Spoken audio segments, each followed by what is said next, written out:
Welcome to my YouTube channel HR educational hub মৰমৰ ছাত্ৰ ছাত্ৰীসকল। আজি আমি আলোচনা কৰিম বজালী জিলাৰ ছ'চিয়েল ছায়েন্সৰ যিটো প্ৰি বোৰ্ড এক্সামিনেশ্যনৰ কুৱেশ্যন পেপাৰ আছে সেই কুৱেশ্যন পেপাৰখন। ইয়াতে যি 45টা MCQ আছে সেই MCQ কেইটা আমি 100% কনচেপশ্যনৰ সৈতে আলোচনা কৰিম। আৰু তোমালোকৰ জিলাত যদি প্ৰি বোৰ্ড এক্সামিনেশ্যন হৈ গৈছে তেতিয়াহ'লে 7002824673 এইটো নম্বৰত তোমালোকে PDF আকাৰে কুৱেশ্যন পেপাৰবোৰ পঠাই দিবা। তোমালোকে মই সেইবোৰৰ সলিউশন তোমালোকক দি দিম। মৰমৰ ছাত্ৰ ছাত্ৰীসকল, তোমালোকৰ কাৰণে টেলিগ্ৰাম চেনেল বনোৱা হৈছে। তোমালোকে টেলিগ্ৰাম চেনেলত জইন হোৱা, তোমালোকে তাতে সকলোখিনি PDF তোমালোকে পাই যাবা আৰু লগতে তোমালোকৰ এনসাৰো পাই যাবা। সায়েন্স আৰু মেথছৰ অলৰেডি কাভাৰে হৈ গ'ল। সায়েন্স আৰু মেথছৰ তোমাৰ এই সপ্তাহৰ ভিতৰতে অল অসমৰ প্ৰি বোৰ্ড এক্সামিনেশ্যনৰ কুৱেশ্যন পেপাৰ সলিউশন কৰা হৈ যাব। তোমালোকে ভিডিঅ'বোৰ চাই লোৱা। আৰম্ভ কৰিছোঁ আজিৰ ভিডিঅ'টো।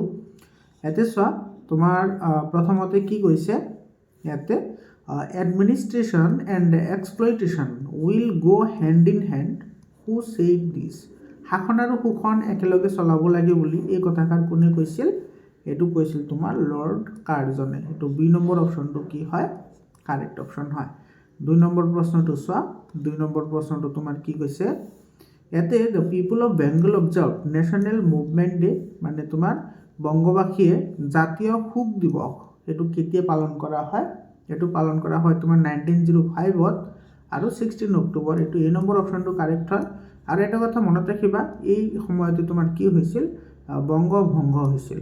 বংগ যিটো আঁচনি আছে সেইটো তোমাৰ কি কৰিছিল? কাৰ্যকৰী হৈছিল। এইটো মনত ৰাখিবা। 3 নম্বৰ কুৱেশ্যনটো চোৱা। 3 নম্বৰ কুৱেশ্যনটোত কি কৈছে? Which of the following incident and the year of their happening is correctly matched? তলৰ কোনবোৰ ঘটনা বা ঘটনা প্ৰবাহসমূহ তোমাৰ শুদ্ধভাৱে চনৰ লগত মিলোৱা আছে সেইটো তুমি ক'ব লাগে। 1 নম্বৰটো তোমাৰ কি কৈছে চোৱা, দাণ্ডি মাৰ্চ। দাণ্ডি যাত্ৰাটো কেতিয়া হৈছিল? 1930ত হৈছিল। এইটো তোমাৰ কি হয়? কাৰেক্ট হয়। আৰু 2 নম্বৰত কৈছে তোমাৰ ৰাওলাট এক্ট, মানে ৰাওলাট আইনটো তোমাৰ কেতিয়া হৈছিল? 1920 দিয়া আছে। এইটো তোমাৰ ইনকাৰেক্ট হয়, কাৰণ তোমাৰ এইটো 1919তহে হৈছিল। এইটো তোমাৰ 20 দিয়া আছে, গতিকে এইটো ইনকাৰেক্ট হ'ব। চৌৰাচৌৰীৰ ইনচিডেণ্ট, চৌৰাচৌৰীৰ ঘটনাটো 1922ত হৈছিল, 22ত হৈছিল। এইটো কাৰেক্ট হয়। আৰু গান্ধী আৰউইন এক্ট যিটো আছে সেইটো তোমাৰ কেতিয়া হৈছিল? 1931ত হৈছিল। তো ইয়াতে তোমাৰ কোনটো শুদ্ধ হ'ব? এতিয়া চোৱা, 1 শুদ্ধ, 3 শুদ্ধ আৰু 4, 1, 3 and 4, 1, 3 and 4 এইটো তোমাৰ C নম্বৰ অপশ্যনত আছে, গতিকে C নম্বৰ অপশ্যনটো কি হ'ব? কাৰেক্ট অপশ্যন হ'ব। ইয়াৰ পিছত 4 নম্বৰ কুৱেশ্যনটো চোৱা। এইটো do or die. Do or die was the slogan related to which movement of India freedom. এইটো তোমাৰ কোনটোৰ লগত জড়িত আছিল সেইটোৰ কথা কৈছে। তো এইটো তোমাৰ কুইট মুভমেণ্ট ইণ্ডিয়া যিটো আছে, কুইট ইণ্ডিয়া মুভমেণ্ট যিটো আছে সেইটোৰ লগত তোমাৰ কি হয়? এইটো ৰিলেটেড হয়। আৰু এই যিটো শ্লোগান আছে সেই শ্লোগানটো তোমাৰ কোনে দিছিল? এইটো গিভেন বাই MK গান্ধী। ঠিক আছে, MK গান্ধী মানে মহাত্মা গান্ধী। মোহনদাস করমচাঁদ গান্ধীয়ে তোমাৰ কি কৰিছিল? এইটো দিছিল, মহাত্মা গান্ধীয়ে দিছিল। 5 নম্বৰ কুৱেশ্যনটো চোৱা। 5 নম্বৰ কুৱেশ্যনটোত তোমাৰ কি কৈছে ইয়াতে, the British prime minister who announced the communal award in 1932 was. ইয়াতে তোমাৰ 1932 চনত যিটো সাম্প্ৰদায়িক বঁটোৱাৰা ঘোষণা কৰিছিল তেতিয়া তোমাৰ প্ৰধানমন্ত্ৰীজন কোন আছিল সেইটো আমাক সুধিছে। এইটো ডোনাল্ড আছিল না, সেইটো ৰামছে মেকডোনাল্ড। এইটো তোমাৰ ডি নম্বৰ অপশ্যনটো কি হ'ব? কাৰেক্ট অপশ্যন হ'ব। 6 নম্বৰ কুৱেশ্যনটো চোৱা। তোমাৰ এইটো এছাৰশ্যন আৰু ৰিজনিঙৰ কুৱেশ্যন দিছে। এছাৰশ্যনত কি কৈছে? In the late 19th century the right Sabha was born in Tezpur and Nagaon. এই নম্বৰত কৈছে তোমাৰ যিটো তোমাৰ 19th century আছিল, অৰ্থাৎ 19শ শতিকাত তেজপুৰ আৰু নগাঁৱৰ তোমাৰ কি হৈছিল? ৰায়ত সভা অনুষ্ঠিত হৈছিল, বা ৰায়ত সভা তোমাৰ কি বৰ্ণ হৈছিল, আচ্ছা জন্ম হৈছিল। তো তোমাৰ এছাৰশ্যনটো কি হ'ব? কাৰেক্ট হ'ব। ৰিজনটোত কি কৈছে চোৱা, the right Sabha opposed the land of revenue policy introduce by the British government in Assam. Ryot সভাই অসমৰ ব্ৰিটিছ চৰকাৰৰ দ্বাৰা তোমাৰ কি কৰিছিল?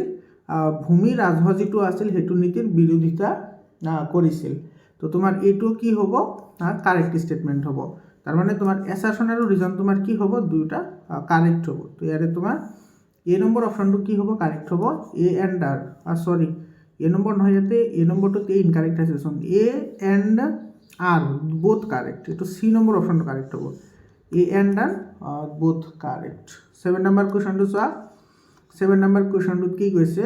who led the ethnic tribal revolt in Jayanti in 1861 আচ্ছা 1861ত যেটো তোমাৰ জয়ন্তীয় জনজাতি আছিল হেতু যেটো তোমাৰ কে ৰিভল্ট হৈছিল অৰ্থাৎ যেটো বিদ্ৰোহ হৈছিল হেতু তোমাৰ লেড কৰিছিল কোনে মানে কোনে নেতৃত্ব দিছিল হেতু আমাক খুদিছে তো ইয়াৰে কোনে কৰিছিল এটো তোমাৰ এটো উকিয়াং নভা এটো কৰিছিল বি নম্বৰ অপশনটো কাৰেক্ট অপশন হয় ইয়াৰ পিছত তোমাৰ 8 নম্বৰ কোৱেশ্চনটো চোৱা 8 নম্বৰ কোৱেশ্চনত কি কৈছে who wrote the application to Mufat Mills against fixation of high land revenue from the Assam peasant আচ্ছা অসমৰ কৃষকসকলৰ পৰা তোমাৰ অত্যাধিক পৰিমাণে খাজনা সংগ্ৰহ কৰাৰ কাৰণে তোমাৰ মুফট মিলছলৈ কোনে কি কৰিছিল আৰ্জি লিখিছিল অৰ্থাৎ এপ্লিকেশন লিখিছিল হেতু আমাক খুদিছে হয়নে তো হেতু তোমাৰ কোনে লিখিছিল হেতু লিখিছিল তোমাৰ ফুকন নামৰ মানুহ এজন আনন্দৰাম ঢেকিয়াল ফুকন এটো আনন্দৰাম ঢেকিয়াল ফুকন ডি নম্বৰ অপশনটো কি হ'ব কাৰেক্ট অপশন হ'ব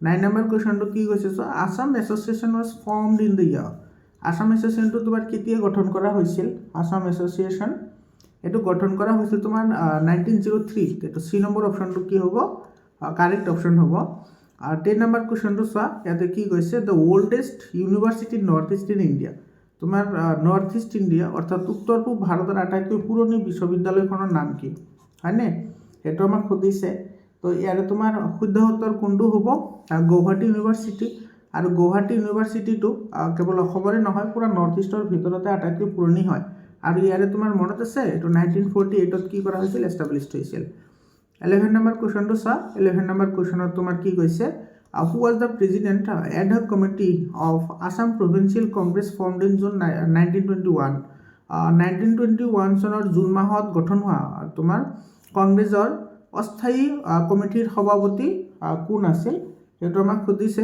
তো এটো হ'ব তোমাৰ কুলধৰ চলিহা বি নম্বৰ অপশনটো এটো কাৰেক্ট অপশন হ'ব মৰমৰ ছাত্ৰ ছাত্ৰী সকল কোনো এটা অপশন যদি কিবা কাৰণত যদি মিস্টেক হয় তো ইয়াৰ ইজ হিউম্যান মানুহ মাত্ৰে ভুল হ'ব পাৰে তো সেই কাৰণে মই আগতে তোমালোকক ক্ষমা বিচাৰিম আৰু যদি কিবা ভুল হয় তোমালোকে হেবোৰ কমেন্ট সেকশনত জনাই দিবা মই হেবোৰ পিছত কাৰেকচন কৰাৰ কাৰণে ট্ৰাই কৰিম মানুহ মাত্ৰে ভুল হ'ব পাৰে এনেকুৱা নহয় যে ভুল নহয় হ'ব পাৰে কেতিয়াবা কমন মিস্টেক হৈ যায় 12 নম্বৰ কোৱেশ্চনটো চোৱা 12 নম্বৰ কোৱেশ্চনত তোমাৰ কি কৈছে এটো read the following options and identify the wrong answer from the alternatives given below তলত আমাৰ কেইটামান ইয়াতে সব ম্যাচিং কৰা আছে এইটা আমি মিলাব লাগে আৰু যেটো আমাৰ যেটো অশুদ্ধ আছে সেইটো আমি বাছি উলিয়াব লাগে এটো তোমাৰ আছে জৱাহৰলাল নেহৰুৱে তোমাৰ কি লিখিছিল ডিসকভাৰী অফ ইন্ডিয়া এটো তোমাৰ কি হয় কাৰেক্ট হয় 2 নম্বৰ কৈছে তোমাৰ নামগুহাটো মাধৱদেৱে লিখিছিল এটো তোমাৰ কাৰেক্ট হয় কৌটিল্যই নাট্যশাস্ত্ৰৰ কথা কৈছে কৌটিল্যই তোমাৰ কি লিখিছিল অৰ্থশাস্ত্ৰহে লিখিছিল কৌটিল্যই কি লিখিছে অৰ্থশাস্ত্ৰ নাট্যশাস্ত্ৰ লিখা নাই গতিকে এটো আমাৰ মিক্স ম্যাচ হৈ আছে অৰ্থাৎ এটো মিলা নাই গতিকে আমাৰ এই কোৱেশ্চনটোৰ কাৰণে শুদ্ধ উত্তৰ এটি হ'ব বুজি পালানে ইয়াৰ পিছত 13 নম্বৰ কোৱেশ্চনটোত কি কৈছে so which of the following tribes belongs to the Ostrich ethnic group আচ্ছা তলৰ কোনটো জনজাতি অস্ট্ৰিক গোষ্ঠীৰ অন্তৰ্গত অস্ট্ৰিক গোষ্ঠীৰ অন্তৰ্গত তোমাৰ কোন আছিল অস্ট্ৰিক গোষ্ঠীৰ অন্তৰ্গত জয়ন্তীয়া ট্ৰাইবস আছিল এটো তোমাৰ সি নম্বৰ অপশনটো কি হ'ব কাৰেক্ট অপশন হ'ব 14 নম্বৰ কোৱেশ্চনটো তোমাৰ কি কৈছে so the Hornbill festival is celebrated in which state হৰ্ণবিলটো কোনটো মানে ৰাজ্যত পালন কৰা হয় এটা নাগালেণ্ডৰ হয় তো 2 নম্বৰ অপশনটো কাৰেক্ট অপশন হয় 15 number the book হস্তিনী বিদ্যাৰ্ণৱ হস্তিনী বিদ্যাৰ্ণৱ Hasti বিদ্যাৰ্ণৱ was written by হস্তি বিদ্যাৰ্ণৱ কিতাপখন কোনে লিখিছিল হস্তি বিদ্যাৰ্ণৱটো এটো সুকুমাৰ বৰকাইতে লিখিছিল এটো বি নম্বৰ অপশনটো কাৰেক্ট অপশন হয় এৰ পিছত তোমাৰ 16 নম্বৰ কোৱেশ্চনটো চোৱা এতে কি কৈছে which one of the following is man made resource man made বুলি কৈছে তো ইৰিগেশন হ'ব এটো man made to জলসিঞ্চন আৰু তোমাৰ ফৰেষ্ট ৰিভাৰ্স আৰু তোমাৰ এটো মিনাৰেলস গুটেই এটা তোমাৰ ন্যাচাৰাল হয় এটো তোমাৰ ইৰিগেশনটো তোমাৰ কি হয় man made হয় বা সিনথেসাইজড হয় which of the following is not a primary occupation নহয় কোনটো তলৰ কোনটো প্ৰাথমিক বৃত্তি নহয় 17 নম্বৰ হেতু খুদিছে তো প্ৰাথমিক বৃত্তি যেটো হেতু তোমাৰ নহয় কোনটো ইয়াতে টুৰিজম এক্টিভিটি এটো তোমাৰ কি হয় সেকেন্ডাৰি বা টাৰশিয়াৰি তোমাৰ হয় এটো ডি নম্বৰ অপশনটো কি হ'ব কাৰেক্ট অপশন হ'ব 18 নম্বৰ কোৱেশ্চনটো কৈছে তোমাৰ which among the following is an abiotic resources এতে abiotic বুলি কৈছে অৰ্থাৎ তোমাৰ কোনটো অজীৱীয় সম্পদ এতে শস্য উদ্ভিদ আৰু প্ৰাণী এই গুটেই এটা তোমাৰ জীবিত থাকে খনিজ পদাৰ্থ জীবিত না থাকে গতিকে আমাৰ এই নম্বৰ অপশনটো কি হ'ব কাৰেক্ট অপশন হ'ব 19 নম্বৰ কুৱেশ্যনটোত চোৱা কি কৈছে, which of the following gases in the atmosphere cause acid rains. তলত কোনটোৱে তোমাৰ কি কৰে, এচিড বৰষুণৰ সৃষ্টি কৰে। তো এচিড বৰষুণৰ সৃষ্টি কৰিবলৈ হ'লে তোমাৰ কি লাগিব, ছালফাৰৰ অক্সাইড লাগিব। এইটো ছালফাৰৰ অক্সাইড কি কি আছে, ছালফাৰৰ অক্সাইড আছে, ছালফাৰ ডাইঅক্সাইড, ছালফাৰ ট্ৰাইঅক্সাইড, তাৰপিছত আছে তোমাৰ এইবোৰে ছালফাৰৰ যিটো অক্সাইড আছে সেইবোৰ তোমাৰ কি কৰে, এচিডৰ লগত বিক্ৰিয়া কৰি এইটো ছালফিউৰাছ এচিড, তাৰপিছত তোমাৰ ছালফোনিক এচিড, এইবোৰ কি কৰে তোমাৰ ফৰ্মেশ্যন কৰে, যাৰ ফলত তোমাৰ কি হয়, এচিড ৰেইনটো ফৰ্মেশ্যন হয়। ইয়াৰ পিছত 20 নম্বৰ কুৱেশ্যনটো চোৱা, ইয়াতে কি কৈছে, mount Pinatubo volcano erupted in which country. এইটো মাউণ্ট পিনাবটা আগ্নেয়গিৰি কোন দেশত উদগীৰণ হৈছিল সেইটো আমাক সুধিছে। তো ইয়াৰে তোমাৰ কি হ'ব, এইটো ফিলিপাইনছ হ'ব, এইটো ফিলিপাইনছ হ'ব। আৰু এইটো কেতিয়া তোমাৰ হৈছিল জানানে, এইটো হৈছিল তোমাৰ 1991ত। 1991ত এইটো ইৰাপ্টেড হৈছিল। তো ইয়াৰ বি নম্বৰ অপশ্যনটো কাৰেক্ট হয়। 21 নম্বৰ চোৱা, in which continent the world's highest lake Titicaca is located. পৃথিৱীৰ আটাইতকৈ ডাঙৰ যিটো আছে, অৰ্থাৎ পৃথিৱীৰ আটাইতকৈ উচ্চতম যিটো মহাদেশ আছে টিটিকাকা, এইটো তোমাৰ ক'ত অৱস্থিত হয় সেইটো আমাক সুধিছে। তো এইটো হ'ব তোমাৰ সাউথ আমেৰিকা। এইটো এই নম্বৰ অপশ্যনটো কাৰেক্ট অপশ্যন হয়। 22 নম্বৰ কুৱেশ্যনটো চোৱা, ইয়াতে তোমাৰ কি কৈছে, what is the capital of Brazil. আচ্ছা, ব্ৰাজিলৰ তোমাৰ কি, ব্ৰাজিলৰ যিটো কেপিটেল আছিল সেইটো কি আছিল, ব্ৰাজিলাছ না, ব্ৰাজিলাছ। এইটো ব্ৰাজিলাছ অপশ্যনটো আছে জানো ইয়াতে, নাই, কাইৰো নহয়, লিমাও নহয়, চাও পাউলোও নহয়।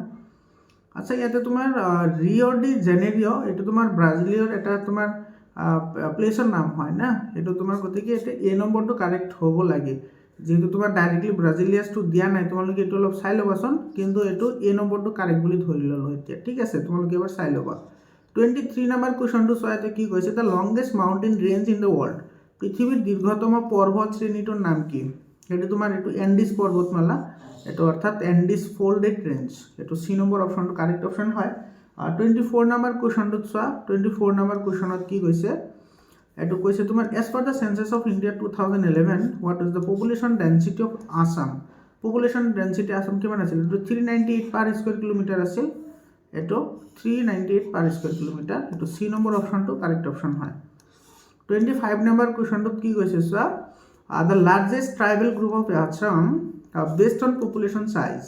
জনসংখ্যাৰ ফালৰ পৰা আটাইতকৈ বৃহত্তম জনজাতিটো কোনটো হয়, বৃহত্তম জনজাতি আটাইতকৈ বড়ো। এইটো বি নম্বৰ অপশ্যনটো কি হ'ব, কাৰেক্ট অপশ্যন হ'ব। 26 নম্বৰ কুৱেশ্যনটো চোৱা, 26ত কি কৈছে, ইয়াতে choose the correct option from the following statement about the population distribution of Assam.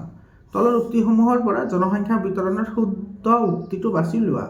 About 85% of Assam's population live in Brahmaputra valley. অসমৰ 85%তকৈ বেছি মানুহ সদায় তোমাৰ ব্ৰহ্মপুত্ৰৰ উপত্যকাত বাস কৰে। এইটো তোমাৰ কি হয়, কাৰেক্ট ষ্টেটমেণ্ট হয়। 2 নম্বৰত দিছে তোমাৰ according to 2011 census Kamrup metro' district is the highest density of population in Assam. এইটো কাৰেক্ট হয়, মানে বোথ কাৰেক্ট হ'ব, 1 and 2 বোথ কাৰেক্ট। এইটো এ নম্বৰ অপশ্যনত আছে, গতিকে এ নম্বৰ অপশ্যনটো কাৰেক্ট অপশ্যন হ'ব। 27 নম্বৰ কুৱেশ্যনটো চোৱা, 27 নম্বৰ কুৱেশ্যনত কৈছে যে what percentage of India's population live in Assam. মানে ভাৰতবৰ্ষৰ জনসংখ্যাৰ কিমান শতাংশ লোক অসমত বসবাস কৰে। এইটো 2.6 হ'ব, এইটো বি নম্বৰ অপশ্যনটো কাৰেক্ট হ'ব। 27ৰ বি নম্বৰ অপশ্যনটো কাৰেক্ট অপশ্যন হয়। 28 নম্বৰ কুৱেশ্যনটো চোৱা, the government of Assam announced state industrial policy in. Assam চৰকাৰে ৰাজ্যিক উদ্যোগ নীতি কেতিয়া ঘোষণা কৰিছিল। 28ৰ এইটো কাৰেক্ট অপশ্যন হ'ব 2008, অৰ্থাৎ চি নম্বৰ অপশ্যনটো কি হ'ব, কাৰেক্ট অপশ্যন হ'ব। 29 নম্বৰ কুৱেশ্যনটো চোৱা, 29 নম্বৰ কুৱেশ্যনটো তোমাৰ কি কৈছে, who among the following persons was not the member of drafting committee of the constitution of India. তলৰ কোনজন ভাৰতীয় সংবিধানৰ যিটো খচৰা কমিটি আছিল সেইটো তোমাৰ কি নাছিল, মেম্বাৰ নাছিল, অৰ্থাৎ সদস্য নাছিল। জৱাহৰলাল নেহৰু নাছিল। ইয়াৰে চি নম্বৰ অপশ্যনটো কি হ'ব, কাৰেক্ট অপশ্যন হ'ব। বাকী এইটো মহম্মদ ছাদুল্লাহ, তাৰপিছত মুন্সী আৰু তোমাৰ খৈতান, এইকেইজন আছিল, কিন্তু জৱাহৰলাল নেহৰু নাছিল। ইয়াৰ পিছত তোমাৰ 30 নম্বৰ কুৱেশ্যন, এইটো এছাৰশ্যন আৰু ৰিজনিঙৰ কুৱেশ্যন হয়। ইয়াতে কি কৈছে চোৱা, এছাৰশ্যনটোত কি কৈছে, in a republic country the head of the state shall not be hereditary. এইটোতো কাৰেক্ট হয়, একেবাৰে চিম্পুল কথা, এইটো দেখাই গৈ আছে। গণৰাজ্যিক দেশত ৰাষ্ট্ৰপ্ৰধানৰ পদবী কেতিয়াও বংশানুক্ৰমিক হ'ব নোৱাৰে গতিকে এইটো তোমাৰ কি হ'ব কাৰেক্ট হ'ব India is not a republic country এইটো ইনকাৰেক্ট হয় কাৰণ আমাৰ ইণ্ডিয়াটো ৰিপাব্লিক হয়নে ৰিপাব্লিক অফ ইণ্ডিয়া বুলি কয় গতিকে আমাৰ কি হ'ব এছাৰশ্যনটো কাৰেক্ট হ'ব ৰিজনটো ইনকাৰেক্ট হ'ব এছাৰশ্যন কাৰেক্ট ৰিজন ইনকাৰেক্ট এ কাৰেক্ট এইটো বি নম্বৰ অপশ্যনটো কি হ'ব কাৰেক্ট অপশ্যন হ'ব বি নম্বৰটো কাৰেক্ট হয় 31st অৰ্থাৎ 31 নম্বৰ কুৱেশ্যনটো চোৱা এইটো কি কৈছে world human right day celebrated on বিশ্ব মানৱ দিৱস কেতিয়া পালন কৰা হয় 31 নম্বৰ কুৱেশ্যনটো বিশ্ব মানৱ দিৱস কেতিয়া পালন কৰা হয় এইটো অক্টোবৰ মাহত পালন কৰা হয় 24ত এইটো তোমাৰ এই নম্বৰ অপশ্যনটো কাৰেক্ট অপশ্যন হয় 32 নম্বৰ কুৱেশ্যনটো চাইতে কি কৈছে who was the first secretary general of the UNO অৰ্থাৎ ইউনাইটেড নেশ্যন অৰ্গেনাইজেশ্যনৰ সৰ্বপ্ৰথম সচিব প্ৰধান কোন আছিল অৰ্থাৎ ছেক্ৰেটাৰী কোন আছিল এইটো আছিল তোমাৰ এইটো ট্ৰাইব হালডান লি এইটো ডি নম্বৰ অপশ্যনটো কাৰেক্ট অপশ্যন হয় 33 নম্বৰ কুৱেশ্যনটো চোৱা 33 নম্বৰ কুৱেশ্যনটো তোমাৰ কি কৈছে in which among the following is not a primary organ of the United Nation Organization তলৰ কোনটো ৰাষ্ট্ৰসংঘৰ মুখ্য অংগ নহয় আচ্ছা মুখ্য অংগ নহয় বুলি কৈছে না মুখ্য অংগ নহয় বুলি কৈছে ইয়াতে তোমাৰ ইন্টাৰনেশ্যনেল তো আছিল আচ্ছা এমনেষ্টি ইন্টাৰনেশ্যনেল সেইটো তোমাৰ কাৰেক্ট অপশ্যন হ'ব বি নম্বৰ অপশ্যনটো তোমাৰ কি হ'ব কাৰেক্ট অপশ্যন হ'ব এইটো জেনেৰেল এছেম্বলি মনত ৰাখিবা যিটো জেনেৰেল এছেম্বলি হয় এইটো তোমাৰ লাৰ্জেষ্ট তোমাৰ কি হয় অৰ্গেন হয় মনত ৰাখিবা এইটো লাৰ্জেষ্ট অৰ্গেন হয় আৰু মোষ্ট পাৱাৰফুল অৰ্গেন হয় এইটো মনত ৰাখিবা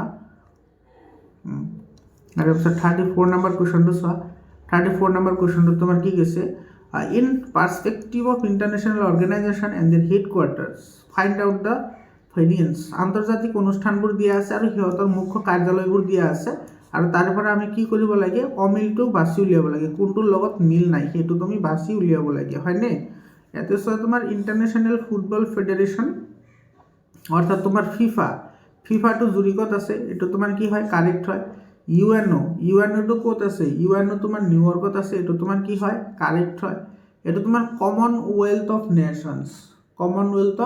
নেশ্যনছ এইটো তোমাৰ ক'ত দিয়া আছে এইটো ছিংগাপুৰ দিয়া আছে চোৱা এইটো ইনকাৰেক্ট হয় কাৰণ কমনৱেলথ এইটো ক'ত আছে এইটো লণ্ডনত আছে ক'ত আছে লণ্ডনত আছে কিন্তু ইয়াতে ছিংগাপুৰ বুলি দিয়া আছে গতিকে এইটো ইনকাৰেক্ট হয় তাৰপিছত ICCটো ডুবাইত হয় এইটো সকলোৱে জানাই ICC international cricket council board এইটো আছে ডুবাইত আছে গতিকে আমাৰ এইটো কি হ'ব চি নম্বৰ অপশ্যনটো কাৰেক্ট অপশ্যন হ'ব ইয়াৰ পিছত কুৱেশ্যনটো চোৱা ইয়াতে তোমাৰ 35 নম্বৰ কুৱেশ্যন কি কৈছে the member of permanent members state in the security council of UNO is 5 হয়নে ৰাষ্ট্ৰসংঘৰ নিৰাপত্তা পৰিষদৰ স্থায়ী সদস্যৰ সংখ্যা হৈছে 5 4 এমংছ দিজ আৰ আৰু 4খনৰ ভিতৰত সেইবোৰ কি আছিল Russia China great Britain USA আছিল তেতিয়াহ'লে 5 নম্বৰটো কোন হ'ব এইটো আমাক সুধিছে 5 নম্বৰটো হ'ব তোমাৰ ফ্ৰান্স এইটো এই নম্বৰ অপশ্যনটো কি হ'ব কাৰেক্ট অপশ্যন হ'ব তাৰমানে তোমাৰ ৰাছিয়া চীন গ্ৰেট ব্ৰিটেইন আমেৰিকা যুক্তৰাষ্ট্ৰ আৰু ফ্ৰান্স এইকেইটা আছে এই পাঁচটা 36 নম্বৰ কুৱেশ্যনটো চোৱা 36 নম্বৰ কুৱেশ্যনটো তোমাৰ কি কৈছে 36 নম্বৰটোত কৈছে তোমাৰ what is the correct sequence of evaluation of money আচ্ছা মুদ্ৰাৰ স্তৰসমূহ মুদ্ৰাৰ ক্ৰমবিকাশ কেনেকৈ হৈছিল সেইটো আমাক সুধিছে তো মুদ্ৰাৰ ক্ৰমবিকাশত ফাৰ্ষ্ট আহিব তোমাৰ বাৰ্টাৰ ছিষ্টেম তাৰপিছত তোমাৰ বাৰ্টাৰ ছিষ্টেমৰ পিছত তোমাৰ কি আছিল জন্তুমান হয় তাৰপিছত আছিল তোমাৰ ধাতু তাৰপিছত আছিল তোমাৰ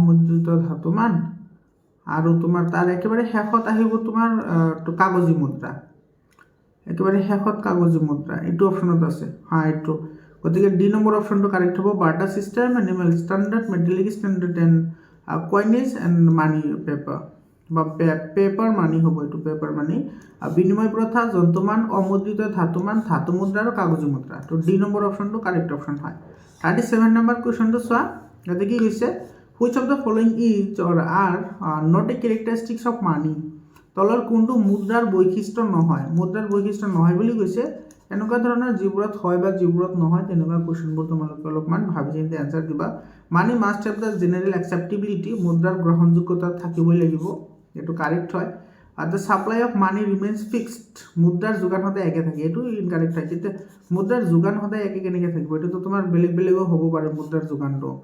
মানি মাষ্ট বি লিকুইডিটি, মানুহৰ তাৰৰ লগত থাকিব লাগে, এইটো তোমাৰ কি হয় কেৰেক্টাৰিষ্টিক্স হয়। অৰ্থাৎ তোমাৰ 1 and 3টো কাৰেক্ট হয়, 1 and 3 কাৰেক্ট। এইটো চি নম্বৰ অপশ্যনটোত আছে, গতিকে চি নম্বৰ অপশ্যনটো কি হ'ব কাৰেক্ট অপশ্যন হ'ব। ইয়াৰ পিছত 38 নম্বৰ কুৱেশ্যনটো চোৱা। 38 নম্বৰ কুৱেশ্যন কৈছে ইয়াতে the headquarter of SEBI is located in, headquarter চিট বিৰ মুখ্য কাৰ্যালয় ক'ত আছে, চিট বি, এইটো 38 নম্বৰ। চিট বিটো লক্ষ্ণৌ আছিল না, এইটো লক্ষ্ণৌ।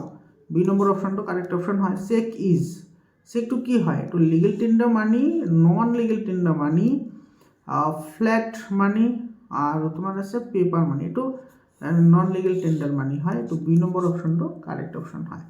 40 নম্বৰ কুৱেশ্যনটো চোৱা। 40 নম্বৰ কুৱেশ্যনত তোমাৰ কি কৈছে ইয়াতে, which is the following is not function of Reserve Bank of India, তলৰ কোনটো ভাৰতীয় ৰিজাৰ্ভ বেংকৰ কাৰ্য নহয়। The Reserve Bank issue currency, এইটো কাৰেক্ট হয়, ৰিজাৰ্ভ বেংকে তোমাৰ কাগজী মুদ্ৰা ছপা কৰে। The Reserve Bank of India allocates fund directly to the farmers, এইটো ইনকাৰেক্ট হৈছে। ভাৰতীয় ৰিজাৰ্ভ বেংকে প্ৰত্যক্ষভাৱে কৃষকসকলক পুঁজি যোগান নধৰে, হয়নে? তো কৃষকসকলক পুঁজি যোগান ধৰিবলৈ বিভিন্ন ধৰণৰ তোমাৰ ষ্টেট বেংক আছে, তাৰপিছত তোমাৰ কি আছে গ্ৰামীণ বিকাশ বেংক আছে, গ্ৰামীণ বিকাশ বেংক, সেইবোৰেহে তোমাৰ যোগান ধৰে। ষ্টেট বেংকে ডাইৰেক্টলি যোগান নধৰে, ইনডাইৰেক্টলিহে যোগান ধৰে, গতিকে তোমাৰ এইটো ইনকাৰেক্ট হ'ব। ইয়াতে আছে তোমাৰ the Reserve Bank of India bankers of bank, এইটো হয়, ৰিজাৰ্ভ বেংক হ'ল সকলো বেংকৰ বেংক, এইটো কাৰেক্ট হয়। Reserve bank is the financial to the government, এইটো হয়, ৰিজাৰ্ভ বেংক হৈছে তোমাৰ দেশ এখনৰ বা আমাৰ ভাৰতবৰ্ষৰ মানে তোমাৰ ফাইনেন্সিয়েল, অৰ্থাৎ তোমাৰ বিত্ত যোগান ধৰোতা, গতিকে এইটো কাৰেক্ট হয়। গতিকে আমাৰ ইনকাৰেক্ট হৈছে কোনটো, এইটো তোমাৰ বি নম্বৰটো, গতিকে এই প্ৰশ্নটোৰ কাৰণে শুদ্ধ উত্তৰ হ'ব বি। ইয়াৰ পিছত 41 নম্বৰ কুৱেশ্যনটো চোৱা। 41 নম্বৰ কুৱেশ্যনত কি কৈছে, integration of the economy of a nation with the economics with the rest of world is called. আচ্ছা, দেশৰ অৰ্থনীতিৰ সৈতে বিভিন্ন দেশৰ লগত, অৰ্থাৎ দেশৰ বিভিন্ন অংগৰ লগত তোমাৰ সংযোগ স্থাপন কৰা যিটো নীতি, সেইটোক তোমাৰ কি বুলি কোৱা হয়, সেইটো যিহেতু সকলোৰে লগত ছেম থাকিব লাগিব না, ছেম থাকিব লাগিলে তোমাৰ সেইটো কি হ'ব লাগিব, ছেম যদি থাকিব লাগে, আৰু তোমাৰ ইয়াতে কৈছে কাৰ লগত, ইয়াতে তোমাৰ বিশ্বৰ লগত কৈছে না, পৃথিৱীৰ লগত।